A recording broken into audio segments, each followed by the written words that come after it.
तो अगर ये कहा जाए कि क्वांटम भौतिकी के जो सबसे नए और सबसे उलझे हुए सवाल हैं, उनका जवाब हजारों साल पुराने दर्शन में है। हाँ बिल्कुल, मतलब पहली बार में तो शायद किसी को भी इस पर यकीन करना थोड़ा मुश्किल ही लगे। एकदम सही बात है। आधुनिक विज्ञान आज जिन अदृश्य कणों और चेतना के रहस्यों को मतलब लैब्स के भीतर सुलझाने में संघर्ष कर रहा है, क्या उसका एक बहुत ही स्पष्ट और तार्किक समाधान सदियों पहले ही लिखा जा चुका है? असल में यही आज का हमारा सबसे बड़ा सवाल है। बिल्कुल। तो आज के इस गहन विश्लेषण में हम ठीक इसी दिलचस्प सवाल की तह तक जाने वाले हैं, और ये बहुत रोमांचक होने वाला है। हाँ, आज हमारे विश्लेषण का मुख्य स्रोत है गोस्वामी श्याम मनोहर जी द्वारा लिखित ग्रंथ साकार ब्रह्मवाद, जिसका पूरा नाम है तत्व चिंतन भक्ति संस्कृति विमर्श। जी, आचार्य जी का दर्शन आधुनिक विज्ञान, मस्तिष्क विज्ञान और दर्शन शास्त्र के बीच की इस सदियों पुरानी बहस को सुलझाता है, और वो भी बहुत ही सहजता से। बिल्कुल। हम इस चर्चा को सूचनाओं के भारी बोझ से बचाकर सीधे उस आहा मोमेंट तक ले जाएंगे। लेकिन आगे बढ़ने से पहले स्रोत में बार बार दो शब्द आते हैं, साकार ब्रह्मवाद और शुद्ध अद्वैत। हाँ, ये दोनों बहुत भारी शब्द लगते हैं सुनने में, है ना? हाँ। तो क्या हम पहले इनका असल मतलब समझ सकते हैं?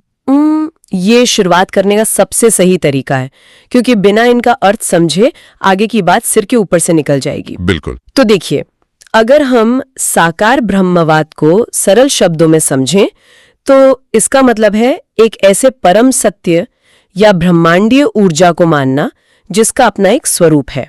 अच्छा, मतलब वो निराकार नहीं है? हाँ और ना दोनों।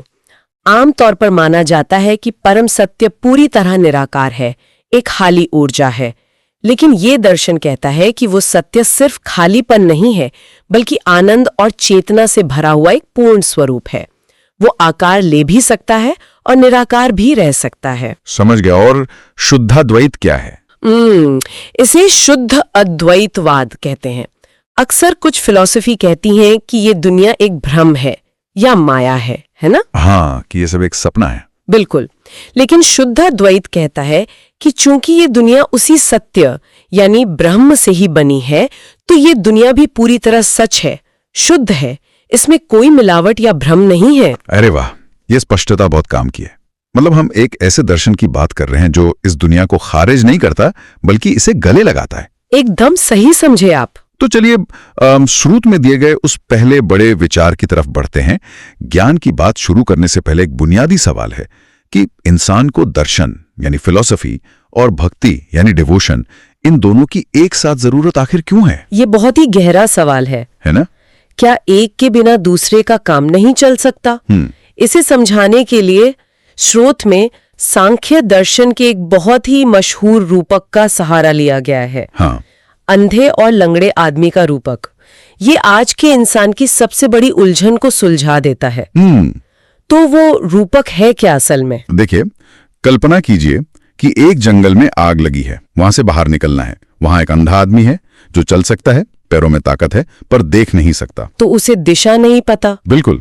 दूसरी तरफ एक लंगड़ा आदमी है, उसकी आंखों में रोशनी है, वो साफ देख सकता है कि सुरक्षित रास्ता कहाँ है, लेकिन वो चलकर वहां तक जा नहीं सकता। मतलब दोनों ही अकेले उस आग से नहीं बच सकते? एकदम से ही। जब तक वे अलग हैं, जान खतरे में है, लेकिन जब अंधा आदमी लंगड़े को अपने कंधों पर बैठा लेता है तो एक की आंखें और दूसरे के पैर मिलकर काम करते हैं। हाँ, इसी तरह साकार ब्रह्मवाद जो कि दर्शन है, वो दिशा दिखाता है।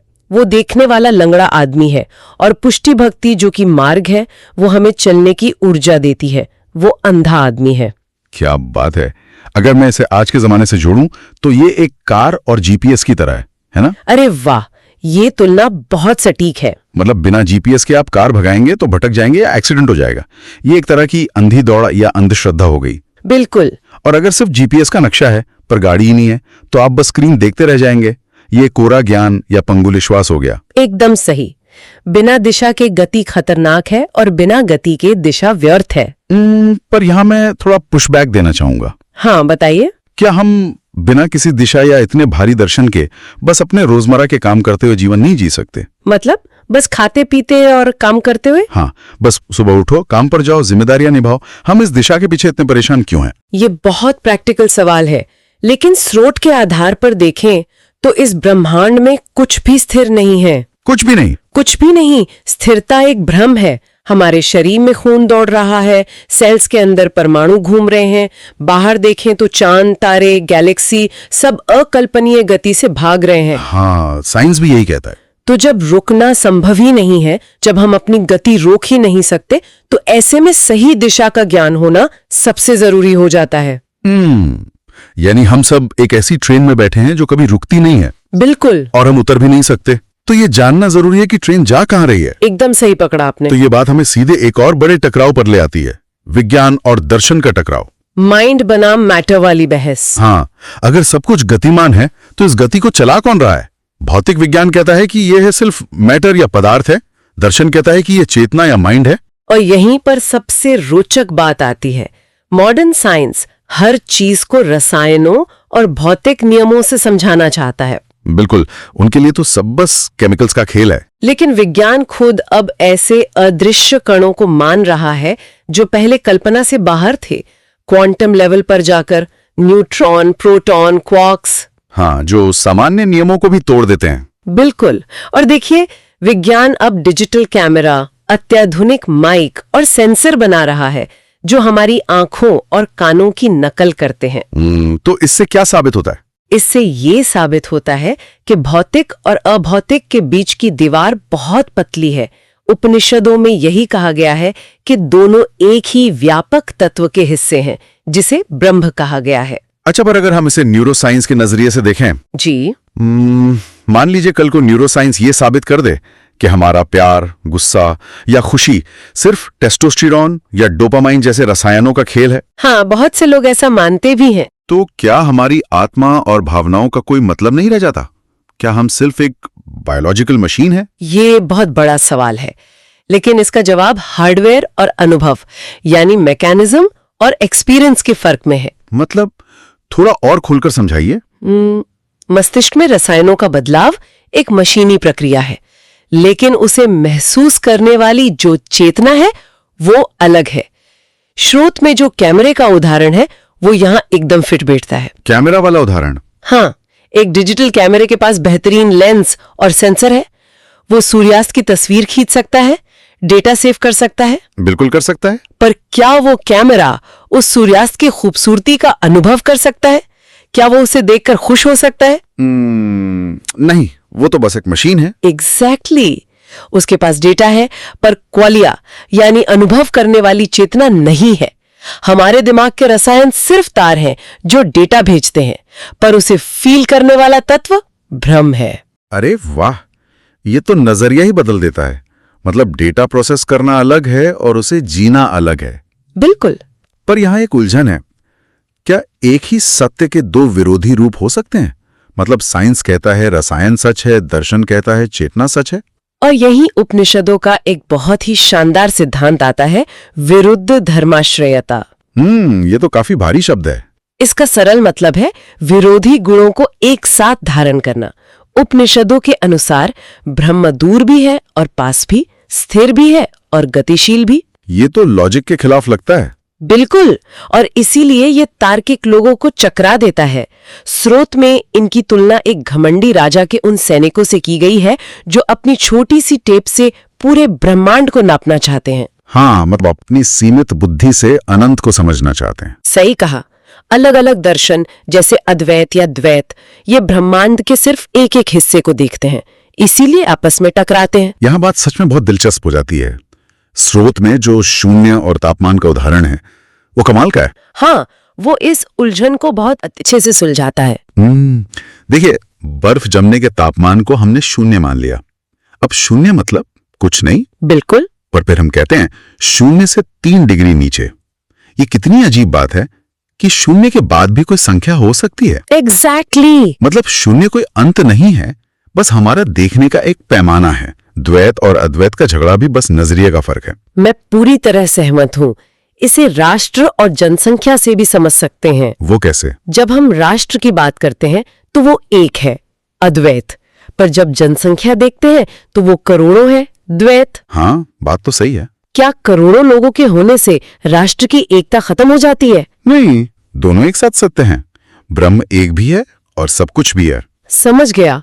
लॉजिक के हिसाब से तो एकदम फिट बैठता है, पर अगर हम एक कदम और गहराई में जाएं। हाँ बताइए। अगर ब्रह्म इतना पूर्ण है, उसमें सब समाहित है, उसे कोई कमी नहीं है, तो फिर उसने इस दुनिया को बनाया ही क्यों? ये दर्शन का सबसे खूबसूरत हिस्सा है। मतलब क्या उसे कोई खालीपन भरना था? नहीं, बिल्कुल नहीं। स्रोत बताता है कि सृष्टि की रचना किसी उद्देश्य या पर्पस के लिए नहीं हुई है। कोई पर्पस नहीं है? नहीं, क्योंकि उद्देश्य तो उसका होता है जिसे कुछ पाना हो। ब्रह्म तो पूर्ण है, उसने सृष्टि रची अपनी लीला के लिए। ये खेल है। लीला? हाँ, जब पूर्ण ब्रह्म अपनी संभावनाओं के प्रति सचेत होता है तो वो खेल रचता है। उसने जड़ पदार्थों में अपनी चेतना छिपा ली और हम जीवों में अपना आनंद छिपा लिया। पर यहाँ मुझे थोड़ा पुशबैक देना पड़ेगा। बिल्कुल, दीजिए। अगर ये सब सिर्फ एक खेल है, तो इसमें इतना संघर्ष और दुख क्यों है? जो इंसान बीमारी या गरीबी से जूझ रहा है, उसे ये क्रूर नहीं लगेगा कि ये किसी का शौकिया खेल है? ये बहुत ही स्वाभाविक चुनौती है और इसीलिए इसे गहराई से समझना जरूरी है। ये दुख से भागने का बहाना नहीं है। तो फिर क्या है? स्रोत में जो पेशेवर और शौकिया खिलाड़ी का उदाहरण है, उसे देखिए। अच्छा। एक पेशेवर खिलाड़ी पैसे या शोहरत के लिए खेलता है। उसका एक बाहरी उद्देश्य होता है। हाँ, उसके लिए वो काम या मजबूरी हो सकती है। लेकिन एक शौकिया खिलाड़ी क्यों खेलता है? वो कीचड़ में गिरता है, उसे चोट लगती है, दर्द होता है, फिर भी खेलता है। हाँ, सिर्फ खेलने के मजे के लिए। बिल्कुल। ब्रह्म की लीला भी उसी शौकिया आनंद की तरह है। ब्रह्म किसी कमी के लिए नहीं, बल्कि अपनी पूर्णता के छलकने के कारण खेलता है। मतलब वो खुद ही खिलाड़ी है और खुद ही वो चोट भी सह रहा है। एकदम सही। दुख उस खेल से बाहर नहीं है, वह खेल का ही एक रंग है जो अनुभव को असली बनाता है। बिना चुनौती के खेल कैसा? ये तो सोचने का चश्मा ही बदल देता है। पर इस सब का असली मतलब क्या है? मतलब प्रैक्टिकल लाइफ में? हाँ, ज्ञान तो मिल गया कि सब खेल है, पर इससे हमारी रोजमर्रा की जिंदगी में क्या फर्क पड़ेगा? फर्क पड़ता है। स्रोत समझाता है कि सिर्फ ये जानना काफी नहीं है कि ब्रह्मांड महान है, इसे महात्म्य कहते हैं। तो और क्या जानना जरूरी है? उसके साथ अपनी एक रूपता का बोध यानी तादात्म्य जरूरी है। जब हम मान लेते हैं कि हम भी उसी लीला का हिस्सा है, तो अज्ञान मिट जाता है। मतलब विनाश का डर खत्म हो जाता है। हाँ, उपनिषद कहते हैं कि जब हम खाने वाले और खाए जाने वाले दोनों में एक ही चेतना देखते हैं, तो डर खत्म हो जाता है। मैं इसे एक बहुत ही आसान उदाहरण से समझाता हूँ। बिल्कुल, बताइए। जैसे एक बहुत सुंदर स्त्री अपना अक्स आईने में देखती है। आईना और अक्स अलग लग सकते हैं, पर असल में वे उसी के सौंदर्य का विस्तार है। बहुत सुंदर उदाहरण है ये, है ना? जब हम इस ब्रह्मांड को ब्रह्म के दर्पण के रूप में देखते हैं, तो हमारा ईगो यानी आत्ममुग्धता खत्म हो जाती है। मैं और वह की दीवार गिर जाती है। एग्जैक्टली। और इसीलिए साइंस को फिलॉसफी से डरने की जरूरत नहीं है और दर्शन को साइंस से घबराना नहीं चाहिए। हाँ, क्योंकि दोनों सच को खोजने के अलग अलग टूल हैं। बिल्कुल, दोनों मिलकर ही पूरी तस्वीर बनाते हैं। तो चलिए इस डीप डाइव को थोड़ा समेट लेते हैं। जी। आज हमने देखा कि साकार ब्रह्मवाद हमें सिखाता है कि विज्ञान का भौतिकवाद और दर्शन का अध्यात्म दोनों एक ही सत्य के दो पहलू हैं। बिल्कुल सही। इस पूरे ब्रह्मांड को एक लीला के रूप में देखने से जिंदगी को देखने का नजरिया बदल जाता है और इस शोरगुल में बहुत शांति मिलती है।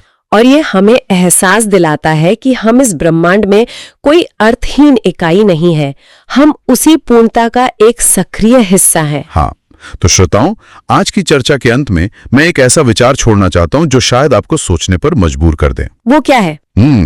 आज हम एआई और वर्चुअल रियलिटी की दुनिया बना रहे हैं। हम डिजिटल अवतार बना रहे हैं जो हमारी ही चेतना का विस्तार हैं। हाँ, ये तो हम कर ही रहे हैं। तो जरा सोचिए, क्या हम अपनी इस तकनीक के जरिए अनजाने में उसी कॉस्मिक लीला की नकल नहीं कर रहे हैं? अरे वाह, ये तो बहुत ही गहरा पॉइंट है ना?